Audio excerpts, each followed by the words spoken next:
A Hobart woman who was set on fire by her partner has spoken publicly for the first time about the crime. Lisa Jacobs was attacked last June and is still living in pain as she continues a long recovery from shocking injuries. Edith Bevin has this exclusive report and a warning some viewers may find the interview disturbing. Last month, Michael John Price was sentenced at the Supreme Court in Hobart to 10 years jail.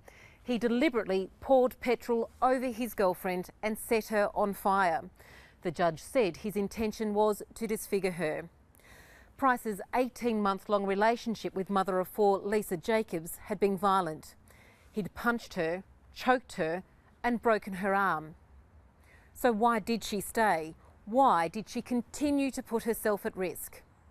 Lisa Jacobs has answered those questions in a powerful and confronting interview, in the hope that it might help others.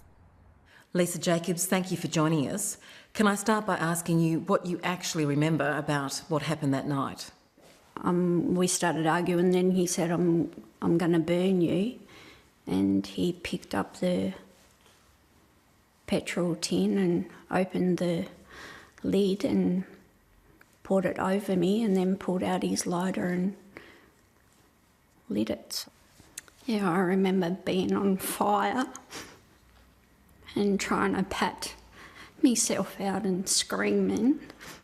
Michael was standing over from me and just standing there watching me burn and not saying anything, and I had all skin and that hanging off me. I remember sitting down on the floor and thinking, yeah, that I just want to die now, that I can't do it anymore. How painful was it? It's the worst pain that I've ever thought. It's painful when you get a little burn or something on your arm, when you burn it on a stove or something like that. But yeah, I had it all over me. What do you think he was trying to do that night?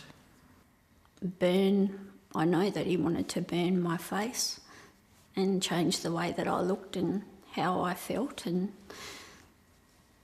yeah, he did that. When you look in the mirror, how bad is it? I don't like to really look at myself in the mirror because of what I see. All I see is melted skin. Why did you stay? Because I loved him and I didn't think that he'd do it again. You say the relationship was over in your mind. What were you still doing in the house? Why didn't you just go? I didn't have the money to leave, and I'd only been back at work 2 days before he set me on fire. Only been back at work 2 days because of? Because he had broken my arm, so yeah. And I had to have 11 weeks off. Did you report any of the previous assaults? No. I did go to the doctors, but I always made up a different story. I didn't tell them what happened. Why? I guess I was embarrassed. I didn't want anybody to know. If you could give advice to other women who are in the same situation, what would it be? Don't stay. Yeah, just don't stay. Get out of there. Because they're not going to stop.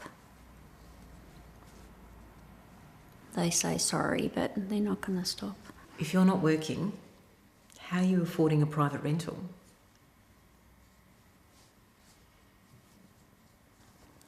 How big a struggle is that? It's a big struggle.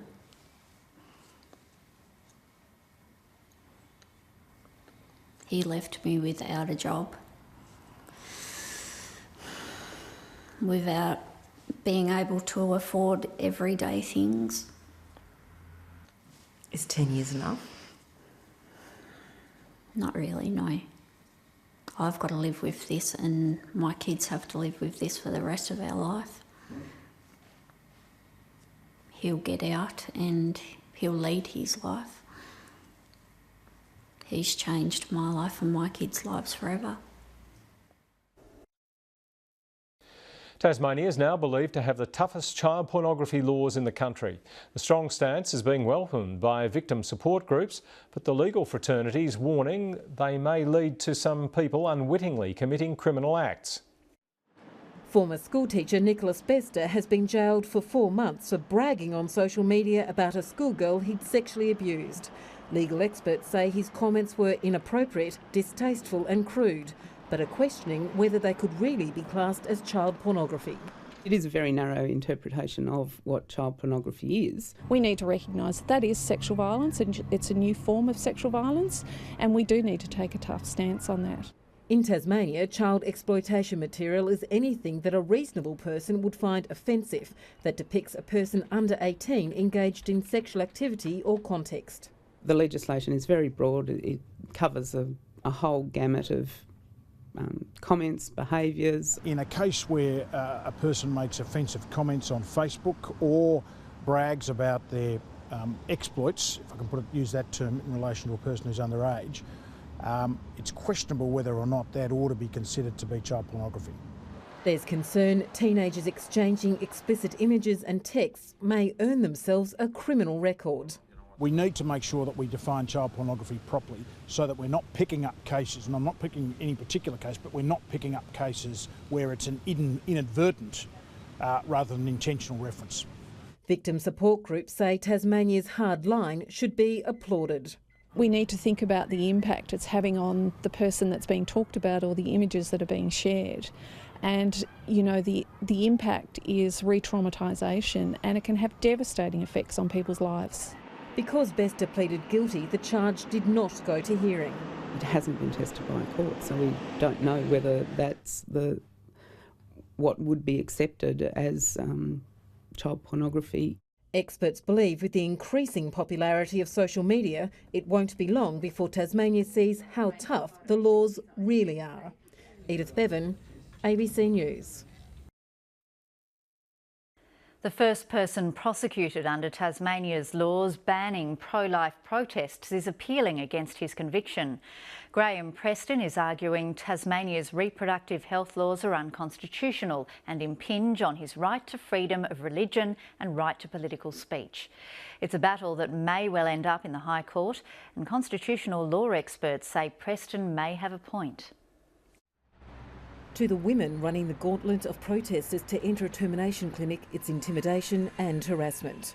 To those holding the signs, it's a bid to save an unborn child, a protest they believe is protected by constitutional freedoms of political speech and religion in Australia. Okay, so we're all under arrest now. Take her to the station. Under Tasmania's Reproductive Health Act, introduced in 2013, protesting within 150 metres of a clinic became illegal. In July, Brisbane pro-lifer Graham Preston became the first to be convicted. This creates a terrible precedent in Australia where you can have people being forbidden to express views in public like this. The 59-year-old is appealing against his conviction, arguing the law itself is illegal because it's unconstitutional. Constitutional law experts say he may have a point. It has the potential to be a great case.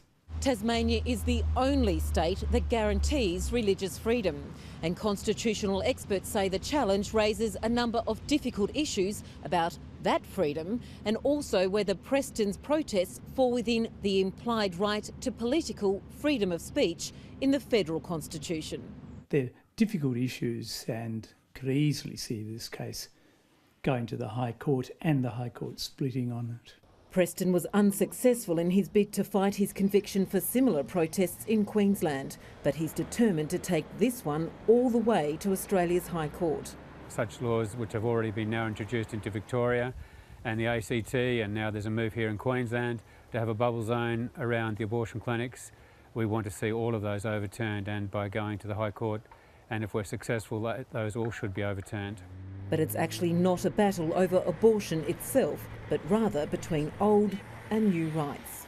Whether the High Court thinks the old rights, what I might call old rights, of freedom of speech and freedom of religion are more or less important than the new rights of rights not to be offended. Round 2 of the legal fight over the laws begins in Tasmania's Court of Appeal next month. Edith, Bevin, ABC News.